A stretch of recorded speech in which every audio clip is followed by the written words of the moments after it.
அனைவருக்கும் இனிய காலை வணக்கம். இன்றைய பதிவில் சௌந்தரிய லகரியிலிருந்து 7வது பாடலை பார்க்கலாம். இந்த பாடல் குவனத் காஞ்சி தாமா கரிகலப கும்ப ஸ்தனநதா அப்படின்னு ஆரம்பிக்கும். குவனத் காஞ்சி தாமா தா மூணு தேர்டு தான். கரிகலப கும்ப கரிகலபால பா வந்து 4வது பானா, கும்ப பா அதுவும் 4வது பானா, ஸ்தனநதா அப்படின்னு முடியும்.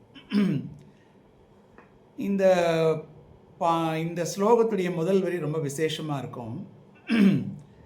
அன்னை சிறிய மணிகள் ஒலிக்கும் ஒட்டியானத்தை அழிந்தவள். அதாவது குவனத்துனா சலங்கைகள் கிளுகிளுக்கும் அப்படின்னு அர்த்தம்.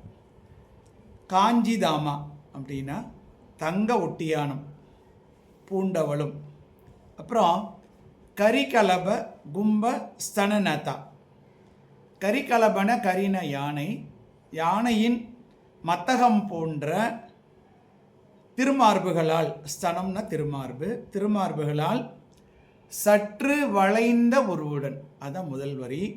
குவனத் குவனத் கா முதல் கானா, குவனத் காஞ்சி தாமா கரிகலப கும்ப ஸ்தனநதா என்கிற முதல் வரியில் அன்னையை பற்றிய, அம்பாள் பற்றிய ஒரு சிறு வர்ணனை இருக்குது. அன்னை சிறிய மணிகள் ஒழிக்கும் ஒட்டியானத்தை அணிந்தவள், யானையின் மத்தகம் போன்ற பெருத்த திருமார்புகளை கொண்டவள். அதனால் அந்த பாரத்தினால என்னென்னா கொஞ்சம் லேசாக வளைந்து நிற்கிற மாதிரி இருக்காங்க அப்படிங்கிறது தான் அது அர்த்தம். அதாவது உலகம் முழுவதற்கும் இருக்கிற எல்லா உயிரினங்களுக்கும் அமுது ஊட்ட வேண்டிய பொறுப்பில் இருப்பதால் திருமார்புகள் அந்த மாதிரி வர்ணிக்கப்பட்டிருக்கு. இதோட முதல் வரி முடியுது. அடுத்த வரிக்கு போகலாம். சௌந்தரிய லகரி 7வது ஸ்லோகம் 2வது வரி. பரீஷீன மத்தியே பரிணத சரச்சந்திர வதனா. பரீஷீன மத்தியே, அதில் மத்தியில் வந்து தா வந்து 4வது தானா. பரிணத சரச்சந்திர அழகிய சந்திரன் மாதிரி முகம், வதனம்னா முகம். நம்ம பழைய பாட்டே ஒன்று இருக்குது, வதனமோ சந்திரபிம்பமோ அப்படின்னு, மிக பழைய பாடல். அதெல்லாம் வந்து கிட்டத்தட்ட ஒரு 80 வருஷங்களுக்கு முன்னாடி வந்த பாட்டு. அதனால் வதனம்ங்கிறது முகம். பரீஷீன மத்தியே, மத்தியே அப்படின்னா இடைப்பகுதி, ஷீனம்னா குறைந்த, பரிஷீனம்னா மிகவும் குறைந்த அப்படிங்கிற மாதிரி வரும். சிறிய எடை உடையவள் அப்படின்னு அர்த்தம். பரீஷீன மத்தியே பரிணத சரச்சந்திர வதனா. சரச்சந்திர வதனானா சரத்கால பூர்ண சந்திரனை ஒட்டிய முகம்னு அர்த்தம். ஸோ மத்தியேன இடையில், பரிஷீனனா மெலிந்த இடையில், அது மெலிந்த இடைக்கான வர்ணனை. சரச்சந்திர வதனா அப்படின்னா சரத்கால பூர்ண சந்திரனை ஒட்டிய முகம்னு அர்த்தம். அதாவது 2வது வரி பரிஷீன மதியே பரிணத ஷரத் சந்திர வதனா. இதோட 2வது வரி முடியுது. லகரி 7வது ஸ்லோகத்தின் 3வது வரியை பார்க்கலாம். தனூர் பானான் பாசம் ஸ்ருணிமபி ததான கரதலைகி.